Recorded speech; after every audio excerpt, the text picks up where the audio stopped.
Welcome बच्चों। आज हम लोग प्रोनाउन का एक और प्रकार पढ़ेंगे, that is reflexive pronoun. Reflexive pronoun इसको हिंदी में कहते हैं निजवाचक सर्वनाम। निजवाचक सर्वनाम से आपको बिल्कुल क्लियर हो जाएगा। निज यानी अपना, स्वयं का, खुद का। आजकल आप लोग सेल्फी भी बहुत लेते हैं, तो सेल्फी में क्या करते हैं, अपनी फोटो लेते हैं, ठीक है ना। तो ये वही खुद का, अपना, रिफ्लेक्सिव प्रोनाउन। अब रिफ्लेक्सिव प्रोनाउन होती क्या है, यहां से देखते हैं हम। रिफ्लेक्सिव प्रोनाउन में जो व्यक्ति काम कर रहा है वही प्रभावित होता है। यानी अभी तक हमने क्या देखा कि जो वर्ब एक्शन करती है तो उसका ऑब्जेक्ट कोई और हो जाता है, यानी जो वर्ब का प्रभाव दूसरे ऑब्जेक्ट पर पड़ता है। लेकिन जो ये रिफ्लेक्सिव प्रोनाउन होते हैं, इनमें जो व्यक्ति काम करता है वही प्रभावित होता है। कैसे, एक एग्जाम्पल देखते हैं। Govind saw himself in the mirror. Govind ने खुद को मिरर में देखा, यानी मिरर यानी दर्पण में देखा। तो उसने क्या देखा दर्पण में? हम देखेंगे तो हम स्वयं को देखेंगे, आप देखेंगे तो आप अपने आप को देखेंगे। गोविंद ने देखा तो गोविंद ने किसको देखा? खुद को देखा, अपना प्रतिबिंब देखा। तो जो ये वर्ब सॉ है, जो इसका प्रभाव किस पर पड़ा, जैसे इसको ऐसा समझ लेते हैं, Govind saw Govind in the mirror. Govind ने गोविंद को देखा मिरर में। तो जो ये वर्ब है, क्या लिखा था, जो व्यक्ति काम कर रहा है वही प्रभावित होता है। तो जब गोविंद ने मिरर में खुद को देखा तो कौन दिखाई दिया? गोविंद ही दिखाई दिया। तो यहां पर क्या हुआ, ये गोविंद सॉ, गोविंद की जगह हम क्या कर देंगे, हिम सेल्फ करेंगे। अब यहां पर ऐसा भी हो सकता था कि Govind saw him in the mirror, ऐसा भी लिख सकते थे ना। Govind saw him in the mirror, ऐसा भी लिख सकते थे। लेकिन ये जो यहां पर हिम है ये गलत होगा। क्यों होगा? क्योंकि यहां पर देखिए जो वर्ब का एक्शन है turns back on the subject. जो वर्ब कार्य कर रही है वो वापस लौट के किस पर आ जाता है? सब्जेक्ट पर आ जाता है। यानी जो सब्जेक्ट है और ऑब्जेक्ट है वो सेम है। रिसीवर आगे देखते हैं हम। विन द डूअर, जो करता है वही रिसीवर है। जो काम कर रहा है वही उस कार्य के प्रभाव उस पर पड़ रहा है। तो यदि जो डूअर और रिसीवर दोनों सेम हो, यदि जो व्यक्ति कार्य कर रहा हो वही प्रभावित हो रहा हो, और यदि वर्ब का एक्शन सब्जेक्ट पर लौट कर आ रहा हो, तो हम कौन सा प्रोनाउन यूज करेंगे? हम रिफ्लेक्सिव प्रोनाउन को यूज करेंगे, रिफ्लेक्सिव प्रोनाउन का उपयोग करेंगे, जिसको हिंदी में क्या कहते हैं? निजवाचक सर्वनाम। अब देखो ये कैसे बनते हैं। सबसे पहले तो हम लोग क्या करें, पर्सनल प्रोनाउन को ले लेते हैं। माय, माय में सेल्फ, क्योंकि सेल्फ का मतलब ही खुद। तो माय में जब सेल्फ लग जाएगा तो ये क्या हो जाएगा? My self. यानी यदि आई कोई ऐसा काम करता है जिससे वही प्रभावित होता है, फर्स्ट पर्सन, तो वो क्या होगा? My self. ये मैं सिंगुलर बता रही हूं। ये जो यहां से यहां तक है ये सब सिंगुलर रिफ्लेक्सिव प्रोनाउन है। अब योर, योर में जब सेल्फ लगेगा, तुम, तुम्हारा, ठीक है ना। तो यहां पर ये क्या हो जाएगा? योर सेल्फ, तुम खुद। इसका जो हिंदी मीनिंग निकलेगा, तुम खुद, तुम स्वयं। फिर हिम में सेल्फ, जब हिम में सेल्फ लगेगा तो क्या बन जाएगा? Him self. और हर तो बन जाएगा हर सेल्फ। क्लियर? और इट, तो इट बन जाएगा इट सेल्फ। ये हम लोग क्या पढ़ रहे हैं? रिफ्लेक्सिव प्रोनाउन पढ़ रहे हैं ये। तो हम जब कोई भी सब्जेक्ट है, जैसे ही है या यू है या शी है, तो जब ये ऐसा काम करें कि उनका उस कार्य का प्रभाव इन्हीं पर पड़े, तब ये क्या करेंगे? रिफ्लेक्सिव प्रोनाउन का वहां पर यूज किया जाएगा। अब प्लूरल को देखते हैं। तो प्लूरल में आप लोगों ने, जब हम लोगों ने नाउन एंड नंबर पढ़ा था, तो एक नियम मैंने आपको बताया था कि यदि एफ आए या एफ ई आए, याद कीजिए फिर से, वो आप लोग वीडियो भी देख सकते हैं। यदि रिवीजन प्रॉपर नहीं होता तो भूल जाते हैं, उसमें कोई नई बात नहीं है, लेकिन यदि हम ना भूलें इसके लिए हमको लगातार रिवीजन करना चाहिए। तो ये था कि यदि वर्ड के कोई भी शब्द के अंत में, नाउन के अंत में ये एक एफ आता है या एफ ई आता है, तो ये किस में बदल जाता है? वी ई एस में बदल जाता है प्लूरल के लिए। तो यहां पर हम इसको क्या करेंगे, यहां पर ये लग जाएगा, देखो सेल्फ, सेल्व्स हो जाएगा, तो ये हो जाएगा योर सेल्व्स।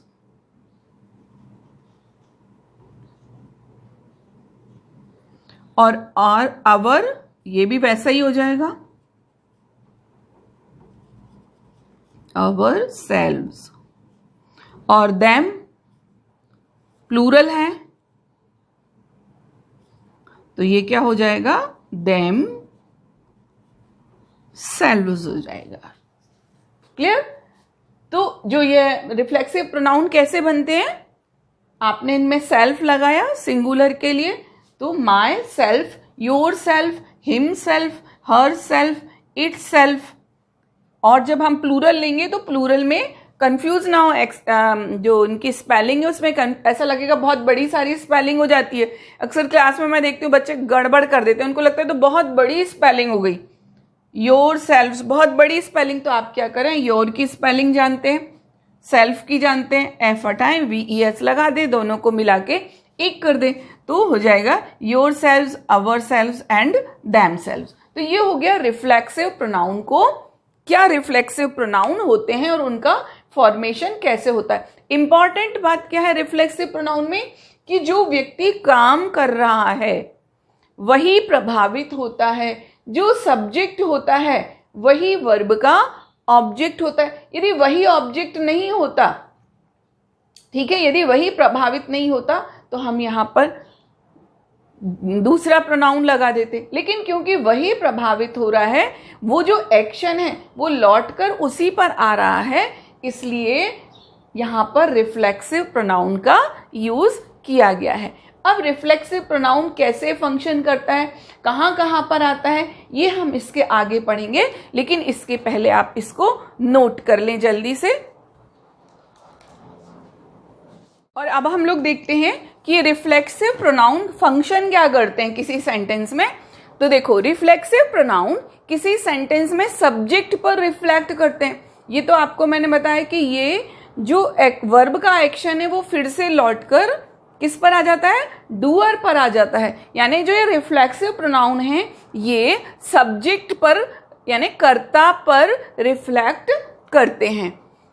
दूसरा, रिफ्लेक्सिव प्रोनाउन वर्ब के ऑब्जेक्ट की तरह काम करते हैं, यानी वर्ब के बाद में आते हैं। यदि वर्ब का ऑब्जेक्ट नहीं है तो ये वर्ब का ऑब्जेक्ट बनते हैं। ऑब्जेक्ट आप लोग पहले भी पढ़ चुके हैं, डायरेक्ट ऑब्जेक्ट होता है और इनडायरेक्ट ऑब्जेक्ट होता है। ये मैंने आपको नाउन में जब केसेस बताए थे उस समय बहुत अच्छे से आपको समझाया था। देखिए, सारी चीज़ें जितना आप आगे बढ़ेंगे उतना आपको पीछे का भी याद रखना पड़ेगा। तो यदि कहीं कन्फ्यूज़न होता है तो पीछे वाले वीडियोस को फिर से देखें, ताकि जब आप आगे समझें तो वो चीज़ आपको बिल्कुल क्लियर हो जाए।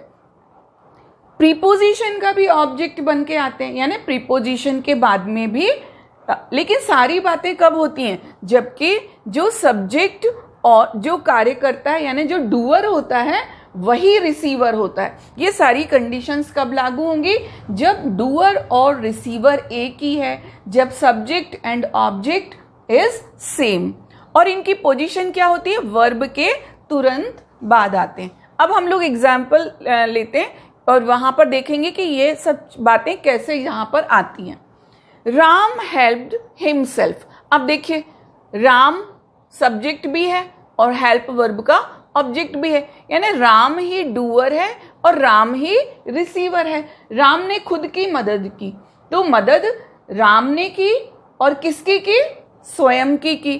तो यहां पर क्या हुआ कि यहां पर आया राम हेल्प्ड हिमसेल्फ। यहां पर हिम नहीं आया, क्यों नहीं आया, क्योंकि जो डूअर एंड रिसीवर सेम है, यदि हम हिम लगाएंगे तो राम ने किसी और की हेल्प की, उसका मीनिंग ये निकल आएगा।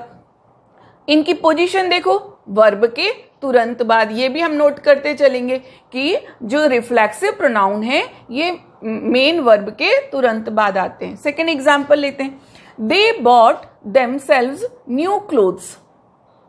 दे, उन्होंने अपने लिए नए कपड़े खरीदे, यानी जो सब्जेक्ट है उसका जो वर्ब का एक्शन है वो उसी पर रिफ्लेक्ट हो रहा है। तो यहां पर क्या किया, देमसेल्व्स का, दे प्लूरल है थर्ड पर्सन का, तो इसका रिफ्लेक्सिव प्रोनाउन भी प्लूरल ही हम लोग लेंगे। स्पेलिंग देख लीजिए, क्लियर हुआ ये। और कहां पर आया, वर्ब के बाद में आया। She took herself to the hospital. She, वो किसको हॉस्पिटल ले गई, खुद को हॉस्पिटल ले गई वो। तो जो शी है वो डूअर भी है और शी रिसीवर भी है। तो ये डूअर एंड रिसीवर जब एक हो तो रिफ्लेक्सिव प्रोनाउन का यूज किया जाता है। रिफ्लेक्सिव प्रोनाउन कहाँ आते हैं, वर्ब के बाद में आते हैं, क्योंकि ये वर्ब का ऑब्जेक्ट है। शी हर्ट हरसेल्फ, उसने अपने आप को चोट मार ली। हर्ट, खुद को मारी है। रिसीवर एंड डूअर सेम और वर्ब का ऑब्जेक्ट। क्लियर हुआ। I cooked myself a good meal, मैंने अपने लिए अच्छा खाना बनाया। तो जो सब्जेक्ट है वही, जो डूअर है वही रिसीवर है। खाना किसके लिए बनाया, खुद के लिए बनाया। तो जो डूअर है एंड रिसीवर है वो सेम है, और यहां पे देखो ये वर्ब का ऑब्जेक्ट बन के।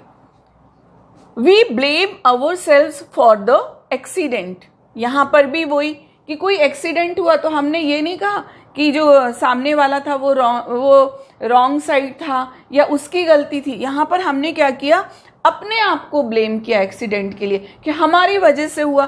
तो ये क्या हुआ, जो रिफ्लेक्सिव प्रोनाउन है ये इस सब्जेक्ट पर ही रिफ्लेक्ट कर रहा है, और डूअर और रिसीवर दोनों एक हैं और वर्ब के बाद में आया।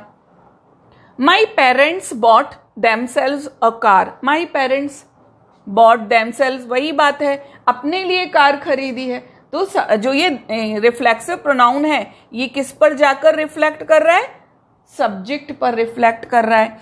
और डूअर एंड रिसीवर यहाँ पर सेम है, किसी और के लिए कुछ नहीं खरीदा, कार नहीं खरीदी, बल्कि खुद के लिए खरीदी है, और वर्ब के बाद में। अब देखो यहाँ पर था कि जो रिफ्लेक्सिव प्रोनाउन है ये प्रीपोजिशन का ऑब्जेक्ट भी बनकर आते हैं। यहां देखते हैं, you often talk to yourself, तुम अपने से ही अक्सर बातें करते रहते हो। तो यहां पर क्या हुआ है, तो वही सब्जेक्ट और जो डूअर है और रिसीवर एक है। तुम किसी और से बातें नहीं करते हो, तुम किससे बातें करते हो, अपने आप से करते हो, तुम स्वयं बातें करते हो, तुम खुद बातें करते रहते हो। लेकिन ये किसका ऑब्जेक्ट बनकर आया, प्रीपोजिशन का, टू का ऑब्जेक्ट बनकर आया है यहां पर। तो यहां पर जब सब्जेक्ट और ऑब्जेक्ट सेम हो, जब डूअर एंड रिसीवर सेम हो, तो क्या होगा, वहां पर रिफ्लेक्सिव प्रोनाउन का यूज किया जाएगा। आशी इज लुकिंग एट प्रीपोजिशन है, हिमसेल्फ इन द मिरर। सीधी सी बात है, मिरर में जो देखेगा उसका रिफ्लेक्शन ही दिखाई देगा। यदि हम देखेंगे तो हम ही दिखाई देंगे, आप देखेंगे तो आप दिखाई देंगे। अब आशी मिरर में देख रही है तो क्या है, किसको देखेगी, आशी खुद को देखेगी। आशी थर्ड पर्सन है, सिंगुलर नंबर है, फेमिनिन जेंडर है, तो यहां पर रिफ्लेक्सिव प्रोनाउन आएगा हरसेल्फ, और ये प्रीपोजिशन के बाद में। Looking at, take care of yourself. देखो अब ये सेंटेंस थोड़ा सा इसको हम अच्छे से पढ़ लेते हैं। टेक केयर, यहां पर कोई सब्जेक्ट तो है नहीं, यहां कोई सब्जेक्ट नहीं है। अब आप लोग सोचेंगे जब सब्जेक्ट नहीं है तो यहां पर योरसेल्फ कैसे आया। अब जरा याद कीजिए, जब हम लोगों ने जहां से ग्रामर की शुरुआत की थी तब मैंने आपको बताया था, very first video of basic grammar English, basic English grammar, तो उसमें मैंने आपको बताया था कि सेंटेंस कितने प्रकार के होते हैं। एक था इंपरेटिव सेंटेंसेस। इंपरेटिव सेंटेंसेस को कहते हैं आज्ञार्थक वाक्य। ऐसे सेंटेंस जिनमें कमांड दी गई हो, जिनमें ऑर्डर दिया गया हो, जिनमें एडवाइस दी गई हो, जिनमें रिक्वेस्ट की गई हो। तो ऐसे जो सेंटेंसेस होते हैं वो इंपरेटिव सेंटेंस कहलाते हैं। और इंपरेटिव सेंटेंसेस मेन वर्ब से शुरू होते हैं। क्यों? क्योंकि जितनी भी ये ऑर्डर है, कमांड है, एडवाइस है, रिक्वेस्ट है, वो सेकंड पर्सन से की जाती है। अंडरस्टूड रहता है कि ये सब सेकंड पर्सन यानी सामने वाले से कहा जा रहा है। तो यहाँ पर जो यू है वो हिडन होता है, वो छिपा रहता है, दिखाई नहीं देता। जैसे क्लास में आपसे टीचर कहते हैं जाओ डस्टर लेकर आओ, तो किससे कहा जा रहा है? सेकंड पर्सन से, जो सामने है उससे। तो ऐसा ना बोल के कि तुम जाओ, तुम डस्टर लेके आओ, इसकी बजाय सीधा सा बोलते हैं जाओ और डस्टर ले आओ या चौक ले आओ। तो क्या हुआ, जो इंपरेटिव सेंटेंसेस होते हैं उनमें जो सब्जेक्ट होता है वो हिडन रहता है। और कौन सा सब्जेक्ट रहता है? वो सेकंड पर्सन रहता है। तो सेकंड पर्सन के लिए यदि यहाँ पर है और ये एक्शन इसी पर रिफ्लेक्ट हो रहा है, ये डूअर है, वही रिसीवर है, तो क्या होगा यहाँ पर? फिर हम योर सेल्फ का यूज करेंगे। Take care of yourself, advice दी जा रही है, तो take care of yourself. तो समझ में आया कि यहाँ पर योर सेल्फ क्यों आया? क्योंकि यहाँ पर सब्जेक्ट नहीं होते हुए भी ये हिडन सब्जेक्ट था, यहाँ पर सेकंड पर्सन यू। तो यू के कारण योर सेल्फ रिफ्लेक्सिव प्रोनाउन का यूज किया गया। तो ये आप लोगों ने समझा इन नियम को कि रिफ्लेक्सिव प्रोनाउन सेंटेंस के सब्जेक्ट को ही रिफ्लेक्ट करते हैं, यानी जो वर्ब एक्शन करती है वो लौट के सब्जेक्ट पर जाता है। दूसरा, जो रिफ्लेक्सिव प्रोनाउन होते हैं वो वर्ब के ऑब्जेक्ट की तरह डायरेक्ट ऑब्जेक्ट भी हो सकता है और इनडायरेक्ट ऑब्जेक्ट भी हो सकता है। और रिफ्लेक्सिव प्रोनाउन प्रीपोजिशन का भी ऑब्जेक्ट बन के आ जाते हैं, लेकिन कंडीशन क्या है कि जो डूअर और रिसीवर सेम होना चाहिए तभी। फिर वर्ब के इनकी पोजीशन क्या होती है? वर्ब के तुरंत बाद, क्योंकि ये हम जान चुके हैं कि ये वर्ब का ऑब्जेक्ट बनते हैं, तो वर्ब का ऑब्जेक्ट बनेंगे तो वर्ब के बाद में ही आएंगे, तो ये वर्ब का ऑब्जेक्ट बनकर आते हैं। इसको आप नोट कर लें, फिर इसके आगे हम लोग और समझते हैं। थोड़े से और एग्जाम्पल देखते हैं। ये एग्जाम्पल आपका कंफ्यूजन दूर करने के लिए मैंने लिए हैं। देखिए, रमन हैज, यहां पर होना था रमन हैज, सुधार देती हूँ इसको मैं।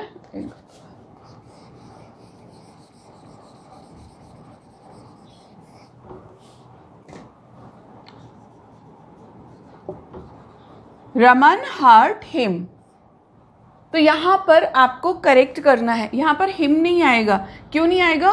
क्योंकि जो डूअर और रिसीवर दोनों सेम हैं, तो हम लोग यहां पर पर्सनल प्रोनाउन ना लिखकर क्या लिखेंगे? हम यहाँ पर लिखेंगे रिफ्लेक्सिव प्रोनाउन। समझ आया? क्योंकि यहाँ पर जो वर्ब का एक्शन है वो किस पर बैक हो रहा है? Turns back to subject. क्योंकि यहाँ पर जो डूअर है और रिसीवर है वो एक ही है, तो हम यहाँ पर पर्सनल प्रोनाउन ना लिखकर हम यहाँ पर रिफ्लेक्सिव प्रोनाउन को लिखेंगे। द बॉयज हिड दैम, वही बात है, लड़कों ने अपने आप को छुपाया, तो खुद को छुपाया, तो क्या यहाँ पर जो डूअर और जो रिसीवर है वो एक ही है। और जो वर्ब का एक्शन है वो कहाँ वापस लौट कर आता है? सब्जेक्ट पर आता है। तो यहाँ पर भी हम क्या करेंगे? यहाँ पर हम लिखेंगे रिफ्लेक्सिव प्रोनाउन को लिखेंगे। The prison hang him, him नहीं आएगा। क्यों नहीं आएगा? क्योंकि जो डूअर है वही रिसीवर है, यानी कैदी ने खुद को लटका लिया, तो यहां पर क्या आ जाएगा? हिमसेल्फ। द डॉग हर्ट, ये मैंने इसलिए लिया कि अभी तक इट का नहीं आया था। डॉग हर्ट इट्स, जो डॉग है, कुत्ता, उसने खुद को ही चोट पहुंचा ली। आपको लगेगा इट्स तो खुद के लिए आया है, तो यहां पर क्योंकि क्यों नहीं आएगा इट्स? क्योंकि जो डूअर और जो रिसीवर है वो एक समान है। हमको पर्सनल प्रोनाउन में और रिफ्लेक्सिव प्रोनाउन में जब देखना हो कि क्या आएगा, तो ये देखिए, क्या सब्जेक्ट और ऑब्जेक्ट सेम है? क्या डूअर या रिसीवर सेम है? वही बात है, सब्जेक्ट यानी डूअर और रिसीवर ऑब्जेक्ट। तो यहां पर आ जाएगा itself. We built a tent for us, कहीं टूर वूर पे गए जैसे स्काउट गाइड के जाते हैं ना, तो अपना टेंट बनाते हैं। We built a tent for us, अब देखने में तो बड़ा अच्छा लग रहा होगा, बिल्कुल सही है, क्योंकि देखिए बहुत सारी जो बातें हैं वो इनफॉर्मल इंग्लिश में चलती हैं, वो यूज की जाती हैं, लेकिन फॉर्मल इंग्लिश में और एग्जामिनेशन पॉइंट ऑफ व्यू से तो ग्रामर बिल्कुल करेक्ट ही लिखी जानी चाहिए। अब यहाँ लग रहा होगा we built a tent for us, ठीक लग रहा है बोलने में, लेकिन यहाँ पर किसने टेंट बनाया? हमने बनाया। किसके लिए बनाया? हमारे लिए बनाया। यानी जो डूअर है वही रिसीवर है, तो यहाँ पर अस नहीं आएगा, यहाँ क्या आएगा? Ourselves, VES। Clear? You must take care of you, सही लग रहा है ऑफ यू, लेकिन यू मस्ट टेक केयर, यहां पर देखिए जो डूअर है वही रिसीवर है, जो सब्जेक्ट है ये टेक केयर ऑफ जो है वो उसी पर रिफ्लेक्ट होकर आ रहा है सॉरी, तो यहां पर क्या आ जाएगा? Your self. तो ये आपको जो कंफ्यूजन था अब वो दूर हुआ होगा कि जब सेंटेंस में जो सब्जेक्ट है वही ऑब्जेक्ट हो, या जो वर्ब एक्शन कर रही है उसका प्रभाव किस पर पड़ रहा हो? सब्जेक्ट पे पड़ रहा हो। जो डूअर है वही रिसीवर है, तो वहां पर हमको रिफ्लेक्सिव प्रोनाउन का यूज करना है। यदि इस तरह से सेंटेंस आपको दिए गए हों तो आप उसमें एडिट करें और रिफ्लेक्सिव प्रोनाउन को वहां पर लिखें, इसको नोट कीजिए। और अब एक और रूल देखते हैं, कुछ ट्रांजिटिव वर्ब क्या होती है? ऐसी वर्ब जिनके बाद में ऑब्जेक्ट आना जरूरी है, नहीं तो उनका मीनिंग नहीं निकलता है। कुछ ट्रांजिटिव वर्ब के बाद में ऑब्जेक्ट के नहीं होने पर रिफ्लेक्सिव प्रोनाउन आता है। यानी कुछ वर्ब ऐसी होती हैं जिनके बाद यदि ऑब्जेक्ट नहीं है तो वहां पर रिफ्लेक्सिव प्रोनाउन को लिखा जाता है। अब रिफ्लेक्सिव प्रोनाउन कौन सा लिखेंगे? तो वही बात है, क्योंकि रिसीवर जो डूअर है वही रिसीवर है, तो हम डूअर के अकॉर्डिंग ही वहां पर रिफ्लेक्सिव प्रोनाउन को लिख देंगे। अब वर्ब तो बहुत सारी हैं ऐसी ट्रांजिटिव वर्ब, लेकिन कुछ जो आपको अक्सर आप जिनको पढ़ते होंगे या फिर जो आपके टेक्स्ट बुक में आती होंगी वही मैंने लिखी है, जैसे एब्सेंट है, एंजॉय है, रिजाइन है, एडजस्ट है, बिहेव, अवेल, प्राइड एटसेट्रा। तो ये जो कुछ खास वर्ब हैं जिनको कि हम देखते हैं जिनके सेंटेंसेस, बाकी जब आपका इंटरेस्ट हो तो आप उसको और आगे देख लें। अब एग्जाम्पल देखते हैं। यहां पर आपको सेंटेंस में ये करेक्ट करना है, ये एक मान लीजिए ये सेंटेंस आपको दिया, अब आपको करेक्ट करना है, तो देखिए you ought to avail of this opportunity. अब पढ़ने में तो ये लग रहा होगा कि सही है, लेकिन इसमें गलती है। क्या गलती है? देखो, जो ये अवेल वर्ब है, सेंटेंस का पैटर्न क्या होता है? सब्जेक्ट वर्ब ऑब्जेक्ट, तो अवेल के बाद में यहां पर ऑब्जेक्ट नहीं है।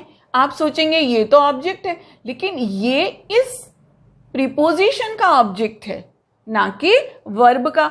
तो यहां पर क्या करेंगे हम? अवेल के बाद में इसका ऑब्जेक्ट कैसे लेंगे? You ought to avail of this opportunity. यहां पर जो डूअर है वही रिसीवर है, तो हम यहां पर क्या लिखेंगे? अवेल के बाद में यहां पर लिखेंगे योर सेल्फ। अवेल अपने साथ में प्रीपोजिशन ऑफ रखता है, तो उसके बाद में ऑफ आ जाएगा। You ought to avail yourself of this opportunity. तुम्हें खुद से ये अवसर अवेल करना चाहिए, इसको ले लेना चाहिए। Sushma prides on his painting. Sushma को अपनी पेंटिंग पर बड़ा गर्व है, तो यहां पर आपने क्या देखा? इस वर्ब का, ये तो सब्जेक्ट हो गया, ये वर्ब, लेकिन इसका ऑब्जेक्ट नहीं है, ये तो यहां इस प्रीपोजिशन का ऑब्जेक्ट है। तो आपने वैसे भी देखा कि यदि ये वर्ब प्राइड का ऑब्जेक्ट नहीं है तो फिर क्या करेंगे? हम रिफ्लेक्सिव प्रोनाउन को लिखेंगे। तो हम क्या करेंगे? यहां पर प्राइड के बाद में सुषमा के लिए क्या आ जाएगा? Her self.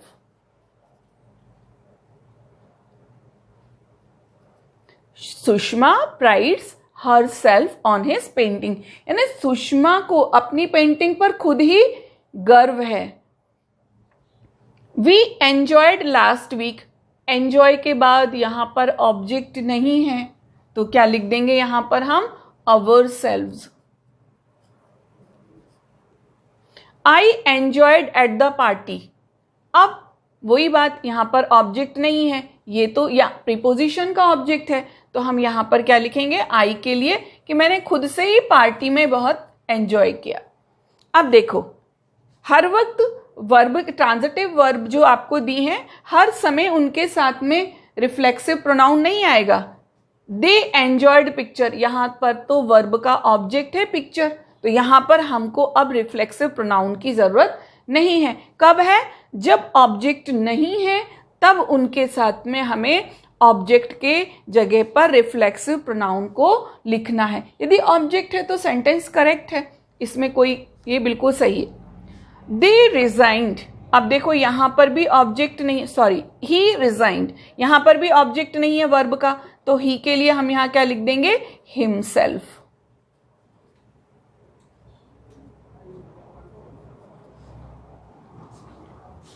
फिर दिशा इंट्रोड्यूस्ड, अब दिशा इंट्रोड्यूस्ड के बाद में यहां पर कोई ऑब्जेक्ट नहीं है वर्ब का, तो यहां पर दिशा के लिए क्या आ जाएगा, क्योंकि हर सेल्फ, हर सेल्फ।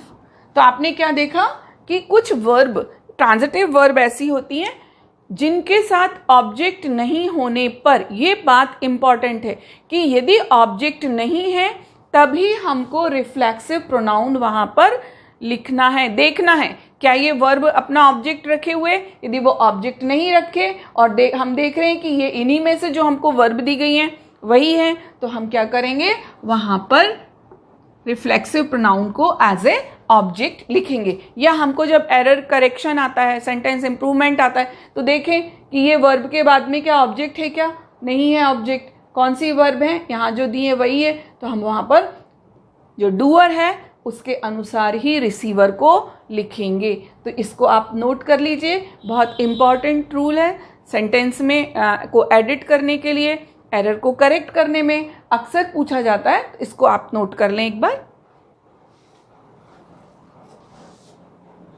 एक और रूल देखते हैं, एक और यूज देखते हैं रिफ्लेक्सिव प्रोनाउन का। तो रिफ्लेक्सिव प्रोनाउन को कभी भी सब्जेक्ट की तरह यूज नहीं किया जाता है, बहुत इंपॉर्टेंट नियम है ये। रिफ्लेक्सिव प्रोनाउन को कभी भी सब्जेक्ट की तरह यूज नहीं किया जाता, यानी सेंटेंस की शुरुआत माई सेल्फ से नहीं करते हैं। इसकी जगह क्या यूज करते हैं, पर्सनल प्रोनाउन का सब्जेक्टिव केस यूज करते हैं, यानी जो सब्जेक्ट पर प्रोनाउन आते हैं उनको यूज करते हैं। सबसे पहले हम एक बहुत जो कहना चाहिए कि जो डे टू डे, रोजाना में जो गलतियां होती हैं उस वाली बात को लेते हैं। अक्सर जब पूछा जाता है कि tell me about yourself, आप अपने बारे में बताएं, अपना परिचय दें, तो ज़्यादातर लोग क्या करते हैं, बात कहाँ से शुरू करते हैं, माई सेल्फ। अपना नाम बताने के लिए क्या कहेंगे, जैसे मैं बोलूं कि माई सेल्फ अर्चना जैन, तो ये गलत है। माई सेल्फ से कभी भी सेंटेंस को शुरू नहीं किया जाता है। हालांकि इनफॉर्मल इंग्लिश में ऐसा सुनाई देता है, आप बोलचाल की भाषा में अक्सर लोग ऐसा बोलते हैं, लेकिन बोलचाल की भाषा, और बार बार मैं कहती हूँ कि जो फॉर्मल इंग्लिश है वो अलग है, इनफॉर्मल अलग है। फॉर्मल इंग्लिश में आपको स्ट्रिक्टली जो रूल्स हैं उनको फॉलो करना है। एग्जामिनेशन पॉइंट ऑफ व्यू से भी आपको सही ग्रामर का यूज करना है। इनफॉर्मल में कहीं आप ऐसा लिखा देखते हैं, कहीं बोलचाल की भाषा में, तो बोलचाल की भाषा में तो हम लोग लगातार देखते आ रहे हैं कि उतना ग्रामर को फॉलो नहीं किया जाता है। वो इसलिए नहीं कि बहुत सारे लोग इंग्लिश को बहुत अच्छे से नहीं जानते, ग्रामर के रूल्स को नहीं जानते, केवल सुन सुन के भी सीख रहे हैं, तो ठीक है इनफॉर्मल इंग्लिश में ऐसा चलता है, लेकिन फॉर्मल में नहीं चलता है। तो जैसे सेंटेंस आप अपना इंट्रोडक्शन दें, तो ऐसा सपोज आपका नाम दिशा है, माई सेल्फ दिशा, तो ये माई सेल्फ दिशा कहना गलत है। क्यों? क्योंकि इसका कारण क्या है कि रिफ्लेक्सिव प्रोनाउन कभी भी सब्जेक्ट की तरह यूज नहीं होते। इसकी जगह इंट्रोडक्शन कैसे दें, I am Disha, my name is Disha, this is Disha, इस तरह से कोई भी अपना इंट्रोडक्शन दे तब वही सही माना जाएगा। बहुत इंपॉर्टेंट रूल है, इसलिए है क्योंकि इस तरीके सेंटेंस आप इंट्रोडक्शन में अक्सर देखते हैं और हमको पता नहीं रहता। लेकिन अब अपना जब भी इंट्रोडक्शन दें तो सेंटेंस को अपना परिचय कैसे दें?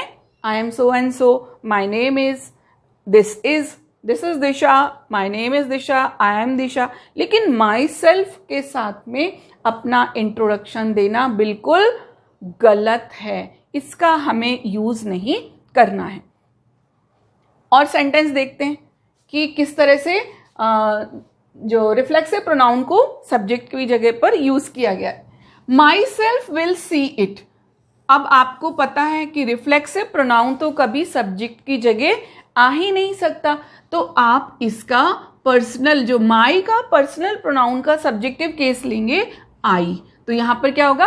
आई विल सी इट, ये सही होगा।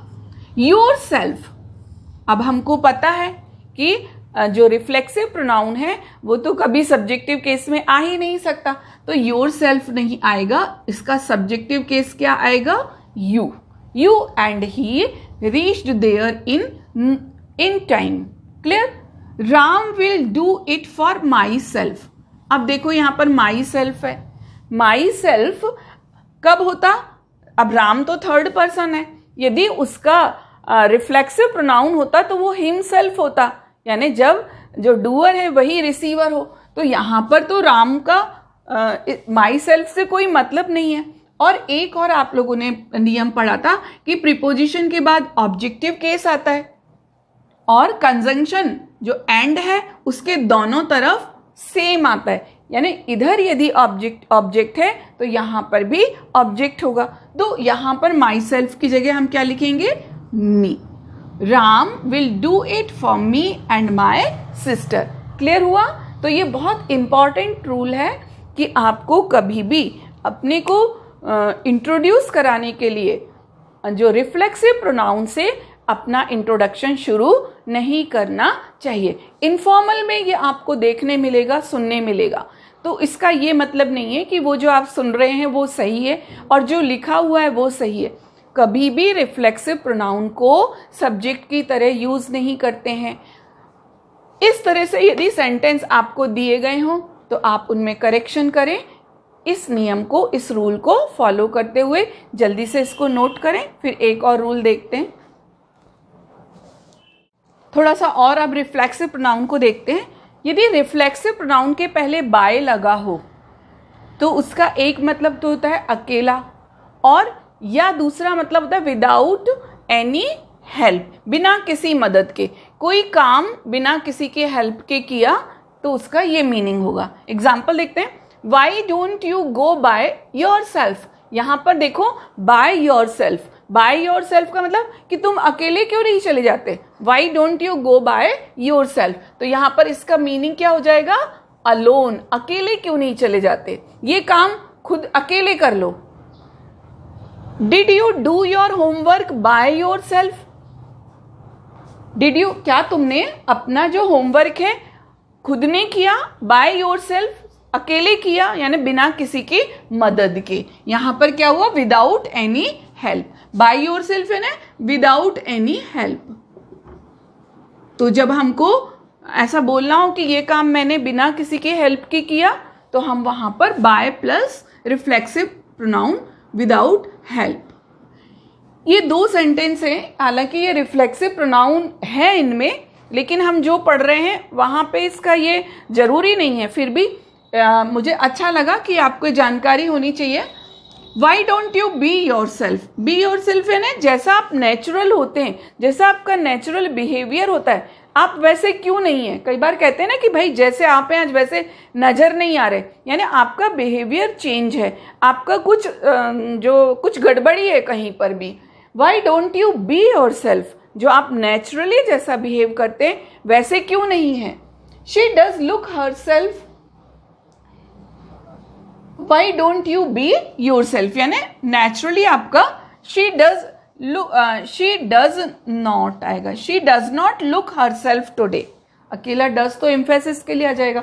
She does not look her self, वो लुक हर सेल्फ टुडे, यानी जैसी वो है वैसी आज नहीं दिखाई दे रही, जो उसका नेचुरल बिहेवियर है वैसा बिहेवियर नहीं दिखाई दे रहा है, तो क्या होगा, she does not look her self today.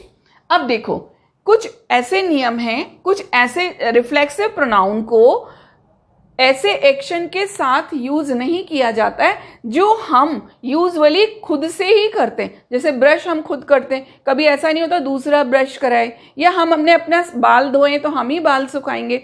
जो मेल हैं, जो आदमी है, वो अपनी शेविंग खुद ही करते हैं। तो ऐसे एक्शंस जो कि लोग यूजुअली स्वयं करते हैं, उनके साथ रिफ्लेक्सिव प्रोनाउन का यूज नहीं किया जाता है। देखते हैं एग्जाम्पल में, He shaves himself every morning। अब देखो ये himself, he shaves himself every morning, तो यहां पर ये himself नहीं आएगा, तो ये सेंटेंस क्या हो जाएगा, he shaves every morning। ये अंडरस्टूड है, यहाँ पे रिफ्लेक्सिव प्रोनाउन की कोई आवश्यकता नहीं है। Sheela is drying herself her hair, Sheela अपने बाल सुखा रही है, तो यहाँ पर herself की जरूरत नहीं है। क्यों नहीं है, क्योंकि ये काम तो लोग अपना काम, ये वाले काम हैं वो स्वयं ही करते हैं, तो यहाँ पर reflexive pronoun is not needed. तो ये हो जाएगा Sheela is drying her hair. I am brushing myself my teeth. देखिए अब ब्रशिंग है तो ब्रशिंग का काम तो हम स्वयं ही करते हैं, तो वहाँ पर हमको ये बात अंडरस्टूड है कि ये काम लोग स्वयं करते हैं, इसलिए वहाँ पर हमको रिफ्लेक्सिव प्रोनाउन यदि दिया गया है तो वो सेंटेंस से हटा देना है, और यदि हम लिख रहे हैं तो हमको वहाँ पर रिफ्लेक्सिव प्रोनाउन का यूज़ नहीं करना है। अब ये सेंटेंस क्या हो जाएगा, आई एम ब्रशिंग माई टीथ। तो ये हमारा आज रिफ्लेक्सिव प्रोनाउन का जो सेशन था वो कंप्लीट हुआ। था तो बहुत छोटा टॉपिक, लेकिन क्योंकि हमारे जो मेरे वीडियो को बहुत जो 6th 7th 8th के बच्चे भी देखते हैं, हाई स्कूल के बच्चे भी देखते हैं, तो उनके लेवल पे जो शुरुआती बातें हैं वो उनको समझाना बहुत ज़रूरी है, ताकि आगे जब वो लोग पढ़ें तो उनको ये बातें क्लियर रहें। आप लोग भी बार बार देखें, समझें, क्योंकि ये आपका बेस है। ग्रामर थोड़ा नियमों पे चलती है, तो आप इन पर प्रैक्टिस करें, इन रूल्स को याद करें, याद करने के बजाय उन पर प्रैक्टिस करें। इसीलिए मैं हर रूल के साथ में बहुत सारे एग्जाम्पल्स देने की कोशिश करती हूँ कि वो आपको रूल भी क्लियर हो जाए और एग्जाम्पल से गलतियाँ होने की संभावना कम रहे। तो ये आप इसको इतना नोट कर लें, और अगले वीडियो तक के लिए जय हिंद।